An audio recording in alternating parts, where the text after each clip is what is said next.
World health organisation ਦੇ ਅਨੁਸਾਰ ਜਨਵਰੀ ਦਾ ਮਹੀਨਾ ਸਰਵਿਕਲ ਕੈਂਸਰ ਦੇ ਵਾਸਤੇ ਅਵੇਅਰਨੈਸ ਰੇਜ਼ ਕਰਨ ਦਾ ਮਹੀਨਾ ਹੁੰਦਾ ਹੈ। WHO ਨੇ ਆਪਣੇ ਇੰਸਟਾਗ੍ਰਾਮ ਪੇਜ ਤੇ ਜਨਵਰੀ ਮਹੀਨੇ ਵਿੱਚ ਬਹੁਤ ਜ਼ਿਆਦਾ ਪ੍ਰੋਮੋਸ਼ਨ ਕੀਤਾ HPV ਵੈਕਸੀਨ ਦਾ ਔਰ ਸਰਵਿਕਲ ਕੈਂਸਰ ਨੂੰ ਪ੍ਰੀਵੈਂਟ ਕਰਨ ਵਾਸਤੇ ਸਟੈਪਸ ਦੱਸਣ ਦਾ। तो उन्होंने की लिखा है, all girls should get at least 2 doses of the HPV vaccine to prevent cervical cancer later in life। यानी हर कुड़ी नूं 2 वैक्सीन दी डोज़ां लगाणियां चाहिदियां ने सो दैट ਉਹ ਸਰਵਿਕਲ ਕੈਂਸਰ ਨੂੰ ਪ੍ਰੀਵੈਂਟ ਕਰ ਸਕੇ। ਔਰ ਇਸੇ ਤਰ੍ਹਾਂ ਉਹ ਕਹਿੰਦੇ ਨੇ the HPV vaccine is safe, effective and protects against cervical cancer. ਤਾਂ ਯਾਨੀ ਕਿ ਉਹਨਾਂ ਦਾ ਕਹਿਣ ਦਾ ਭਾਵ ਹੈ ਕਿ ਸਰਵਿਕਲ ਕੈਂਸਰ ਤੁਹਾਨੂੰ ਨਾ ਹੋ ਜਾਵੇ, ਇਸ ਕਰਕੇ ਤੁਸੀਂ HPV ਦੀ ਵੈਕਸੀਨ ਲਗਵਾਓ। ਤੇ ਕਈ ਲੋਕੀ ਮੈਨੂੰ ਸਵਾਲ ਪੁੱਛਦੇ ਨੇ ਕਿ ਸਾਨੂੰ HPV ਦਾ ਟੀਕਾ ਲਗਵਾਉਣਾ ਚਾਹੀਦਾ ਹੈ ਕਿ ਨਹੀਂ ਲਗਵਾਉਣਾ ਚਾਹੀਦਾ। ਮੈਂ ਤੁਹਾਨੂੰ ਦੱਸਣਾ ਚਾਹੁੰਦਾ ਹਾਂ on the basis of science ਦੇ ਅਨੁਸਾਰ ਕਿ ਇਹ ਪ੍ਰੋਡਕਟ ਸੇਫ ਹੈ ਜਾਂ ਇਫੈਕਟਿਵ ਹੈ, ਉਹਦੀ ਪੋਲ ਖੋਲੀ ਗਈ ਹੈ the vaccine adverse event reporting system ਵਿੱਚ। ਔਰ ਉਸ ਸਿਸਟਮ ਵਿੱਚ ਵੇਖੋ ਕੀ ਪਾਇਆ ਗਿਆ ਕਿ as of December 2019 64,270 adverse reactions HPV the vaccine ਲੈਣ ਤੋਂ ਬਾਅਦ 60,000 ਤੋਂ ਉੱਤੇ ਸਾਈਡ ਇਫੈਕਟਸ ਹੁਣ ਤੱਕ ਆ ਚੁੱਕੇ ਨੇ। ਇਸ ਤੋਂ ਇਲਾਵਾ 3,000 ਤੋਂ ਉੱਤੇ ਲੋਕ ਡਿਸੇਬਲ ਹੋ ਚੁੱਕੇ ਨੇ, 13,000 ਤੋਂ ਉੱਤੇ ਲੋਕ ਕਦੀ ਠੀਕ ਨਹੀਂ ਹੋਏ, 9,000 ਤੋਂ ਉੱਤੇ ਲੋਕ ਸੀਰੀਅਸ ਹੋ ਗਏ, ਐਮਰਜੈਂਸੀ ਵਿੱਚ ਜਾਣਾ ਪਿਆ, 500 ਤੋਂ ਉੱਤੇ ਲੋਕਾਂ ਦੀ ਮੌਤ ਵੀ ਹੋਈ HPV ਦੀ ਵੈਕਸੀਨ ਲੈਣ ਤੋਂ ਬਾਅਦ। ਔਰ ਸਭ ਤੋਂ ਹੈਰਾਨੀ ਦੀ ਗੱਲ ਹੈ, ਜਿਸ ਬਿਮਾਰੀ ਤੋਂ ਬਚਾਉਣ ਵਾਸਤੇ ਟੀਕਾ ਲਗਾਇਆ ਜਾ ਰਿਹਾ ਸੀਗਾ cervical cancer, 186 cases cervical cancer ਦੇ ਵੀ ਆਏ ਟੀਕੇ ਲਾਉਣ ਤੋਂ ਬਾਅਦ। ਦੈਟ ਮੀਨਸ ਕਿ ਟੀਕਾ ਨਾ ਤਾਂ ਤੁਹਾਨੂੰ ਸਰਵਿਕਲ ਕੈਂਸਰ ਤੋਂ ਬਚਾ ਰਿਹਾ ਹੈ, ਬਲਕਿ ਤੁਹਾਨੂੰ ਬਹੁਤ ਸਾਰੇ ਡਿਫਰੈਂਟ ਤਰੀਕੇ ਦੇ ਸਾਈਡ ਇਫੈਕਟਸ ਹੋ ਸਕਦੇ ਨੇ। ਦੈਟ ਮੀਨਸ ਕਿ it is not safe and not effective. ਹੁਣ ਤੁਸੀਂ ਪੁੱਛੋਗੇ ਕਿ ਅਗਰ ਇਹ ਸੇਫ ਨਹੀਂ ਹੈ, ਇਫੈਕਟਿਵ ਨਹੀਂ ਹੈ, ਤੇ WHO ਇਹਨੂੰ ਪ੍ਰੋਮੋਟ ਕਿਉਂ ਕਰ ਰਿਹਾ ਹੈ? WHO ਜਨਵਰੀ ਵਿੱਚ ਆਪਣੀ ਵੀਡੀਓਜ਼ ਔਰ ਆਪਣੇ ਪੋਸਟ ਵਿੱਚ ਇਹ ਕਿਉਂ ਕਹਿ ਰਿਹਾ ਹੈ it is safe and effective? ਉਹਦਾ ਜਵਾਬ ਬਹੁਤ ਹੀ ਸਿੰਪਲ ਹੈ।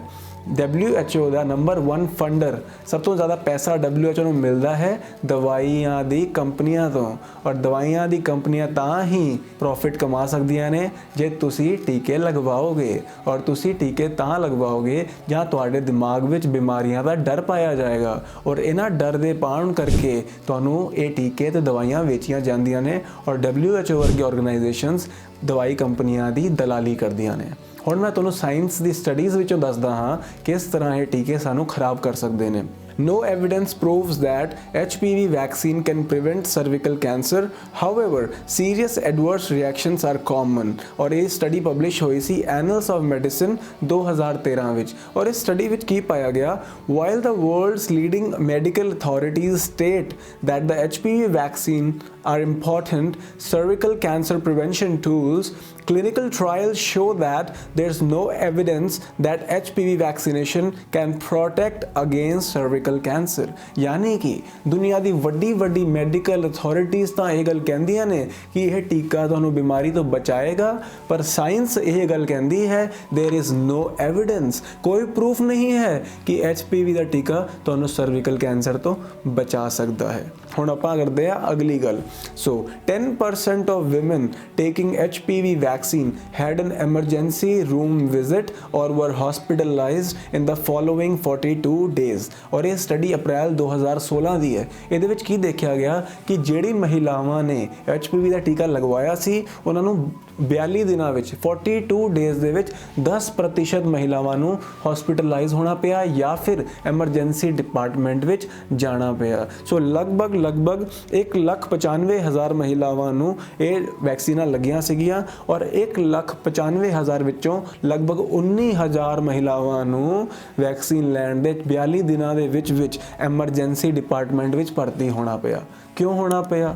ਕੀ ਹੋਇਆ? ਕੋਈ ਬਿਮਾਰੀ ਹੀ ਹੋਈ ਹੋਏਗੀ, ਕੋਈ ਸਾਈਡ ਇਫੈਕਟ ਹੀ ਹੋਇਆ ਹੋਏਗਾ। ਦੈਟ ਮੀਨਸ ਕਿ ਟੀਕੇ ਲਗਾਉਣ ਕਰਕੇ ਤੁਹਾਨੂੰ ਹਸਪੀਟਲਾਂ ਦੇ ਚੱਕਰ ਮਾਰਨੇ ਪੈ ਸਕਦੇ ਨੇ, ਯਾਨੀ ਬਿਮਾਰੀਆਂ ਵੱਧ ਸਕਦੀਆਂ ਨੇ। ਸੋ ਟੀਕਾ ਸੇਫ ਨਹੀਂ ਹੈ। ਹੁਣ ਆਈਏ ਅਗਲੇ ਸਬੂਤ ਵੱਲ, ਔਰ ਜਿਹੜਾ ਸਭ ਤੋਂ ਜ਼ਿਆਦਾ ਇੰਪੋਰਟੈਂਟ ਹੈ, HPV vaccine may lower a women's chance of getting pregnant.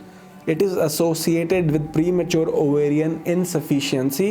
और ये स्टडी पब्लिश हुई सी journal of toxicology and environmental health America ਵਿੱਚ ਸਟੱਡੀ ਹੋਈ ਸੀਗੀ 2018 ਵਿੱਚ। ਔਰ ਇਸ ਦੇ ਵਿੱਚ ਕੀ ਦੇਖਿਆ ਗਿਆ, results suggest that females who received the HPV shot were less likely to have ever been pregnant than women in the same age group who did not receive the shot। यानी जिन्हां महिलावां ने ਵੈਕਸੀਨਾਂ ਲਗਵਾਈਆਂ HPV ਦੀ, ਉਹਨਾਂ ਦੇ ਵਿੱਚ pregnancy ਹੋਣ ਦੇ chances ਘੱਟ ਨੇ ਕੰਪੇਅਰ ਟੂ ਦ ਫੀਮੇਲਸ ਜਿਨ੍ਹਾਂ ਨੇ ਟੀਕਾ ਨਹੀਂ ਲਗਵਾਇਆ।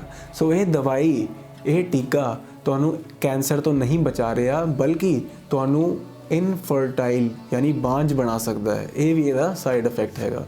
ਸੋ ਹੁਣ ਮੈਂ ਤੁਹਾਨੂੰ ਇਹੀ ਕਹਿਣਾ ਚਾਹੁੰਦਾ ਹਾਂ, ਤੁਹਾਡੇ ਅੱਗੇ ਮੈਂ ਸਾਇੰਸ ਰੱਖੀ ਹੈ ਜਿਹੜੀ ਸ਼ਾਇਦ ਤੁਹਾਨੂੰ ਕੋਈ ਵੀ ਮੈਡੀਕਲ ਅਥਾਰਟੀਜ਼ ਨਾ ਦੱਸਣ, ਕਿਉਂਕਿ ਉਹਨਾਂ ਨੂੰ ਦਵਾਈ ਕੰਪਨੀਆਂ ਤੋਂ ਪੈਸਾ ਮਿਲਦਾ ਹੈ। ਪਰ ਹੁਣ ਤੁਹਾਡੇ ਕੋਲ ਇਹ ਡੇਟਾ ਹੈ, ਇਹ ਰਿਸਰਚ ਹੈ, ਇਹ ਸਾਇੰਸ ਹੈ। ਤੁਹਾਨੂੰ ਆਪਣੀ ਡਿਸੀਜਨ ਆਪ ਲੈਣੀ ਹੈ। ਮੈਂ ਤੁਹਾਨੂੰ ਨਹੀਂ ਕਹਾਂਗਾ ਕਿ ਤੁਸੀਂ ਟੀਕਾ ਮਤ ਲਗਵਾਓ, ਮੈਂ ਤੁਹਾਨੂੰ ਨਹੀਂ ਕਹਾਂਗਾ ਕਿ ਤੁਸੀਂ ਟੀਕਾ ਲਗਵਾਓ। ਮੈਂ ਤੁਹਾਨੂੰ ਕਹਾਂਗਾ ਤੁਸੀਂ ਆਪਣੀ ਅੱਖਾਂ ਖੋਲ੍ਹ ਕੇ ਆਪ ਹੀ ਰਿਸਰਚ ਕਰੋ, ਆਪਣੀ ਜਾਣਕਾਰੀ ਖੁਦ ਲਵੋ ਔਰ ਆਪਣੀ ਸਿਹਤ ਦੀ ਦੇਖਭਾਲ ਆਪ ਕਰੋ। ਕਿਉਂਕਿ ਸਾਈਡ ਇਫੈਕਟ ਅਗਰ ਹੋ ਗਿਆ ਤੇ ਸਰਕਾਰ ਕਹੇਗੀ ਬਈ ਉਹ ਤਾਂ ਤੁਹਾਡੀ ਚੋਇਸ ਸੀਗੀ, ਤੁਸੀਂ ਆਪਣੀ ਮਰਜ਼ੀ ਨਾਲ ਲਗਵਾਇਆ, ਅਸੀਂ ਤਾਂ ਨਹੀਂ ਕਿਹਾ ਸੀ ਲਗਵਾਉਣ ਵਾਸਤੇ। So you have to take your decision. ਔਰ ਇਸ ਡਿਸੀਜਨ ਮੇਕਿੰਗ ਨੂੰ ਸੌਖਾ ਕਰਨ ਵਾਸਤੇ ਤੁਸੀਂ ਪੁਸਤਕ ਪੜ੍ਹ ਸਕਦੇ ਹੋ ਜਿਹਦਾ ਨਾਮ ਹੈ ਦ ਵੈਕਸੀਨ ਕ੍ਰਾਈਮ ਰਿਪੋਰਟ। ਔਰ ਇਸ ਬੁੱਕ ਦੇ ਵਿੱਚ ਸਿਰਫ HPV ਵੈਕਸੀਨ ਨਹੀਂ, ਜਿੰਨੀਆਂ ਵੀ ਵੈਕਸੀਨ ਲਗਾਈਆਂ ਜਾਂਦੀਆਂ ਨੇ ਉਹਨਾਂ ਦੇ ਅੰਦਰ ਕੀ ਕੀ ਪੈਂਦਾ ਹੈ, ਉਹਨਾਂ ਨਾਲ ਕੀ ਕੀ ਸਾਈਡ ਇਫੈਕਟ ਹੋ ਸਕਦਾ ਹੈ,